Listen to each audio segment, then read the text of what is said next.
4வது இடத்துல இருக்க படம் வந்து ஃபால். 2022ல் வந்த படம். 2 பேர், ஒருத்தர் வந்து அவன் ஹஸ்பண்ட் வந்து மவுண்டெயின் கிளைம்பிங் அப்ப கீழே விழுந்து இறந்துடுறான்.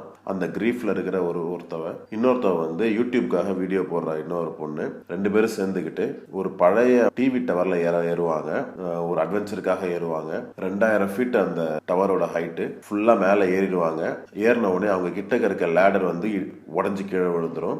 அந்த இடத்த விட்டு தப்பிச்சாங்களா இல்லையாங்கிறது தான் ஸ்டோரி. இந்த மூவி வந்து லிட்ரலி 2000 ஃபீட்ல இருக்கிற மாதிரியே இருக்கும் நமக்கு பார்க்கும்போது. முக்கியமா ஹைட்னா பயம் அப்படின்றவங்களுக்கு வந்து இந்த படம் செம்ம த்ரில்லிங்கா இருக்கும். இவங்க ஏறின உடனே சீக்கிரம் இறங்கி கீழே போங்கடான்ற சொல்ற அளவுக்கு இருக்கும். அங்கங்க கொஞ்சம் கொஞ்சம் லேக் இருந்தாலுமே த்ரில்லிங் எலமெண்ட் கடைசி வரையும் கொஞ்சம் ஹோல்ட் பண்ணிருப்பாங்க. மேல ஏறின உடனே இவங்க 2 பேரோட செல்போனோட ரேஞ்சும் இருக்காது. அதனால யாருக்கும் கால் பண்ண முடியாது அவங்கள ரெஸ்கியூ பண்ண சொல்லி. இவங்க மெசேஜ் அனுப்பிட்டு அந்த போனை வந்து ஒரு ஷூக்குள்ள வச்சு கீழே போடுவாங்க. அப்பயும் அது வேலை செய்யாது. ஆனா கடைசியில தப்பிச்சாங்களா இல்லையாங்கிறது தான் ஸ்டோரியா இருக்கும். படத்துல ஒரு சின்ன நெகட்டிவ் என்னன்னா, படம் வந்து கொஞ்சம் லென்த்தியா இருக்கிற மாதிரி இருக்கும். 1 hour 42 minutes போகும். கொஞ்சம் ஷார்ட்டா 1.5 hours இருந்துச்சுன்னா செம கிறிஸ்பா இருந்திருக்கும் மூவி.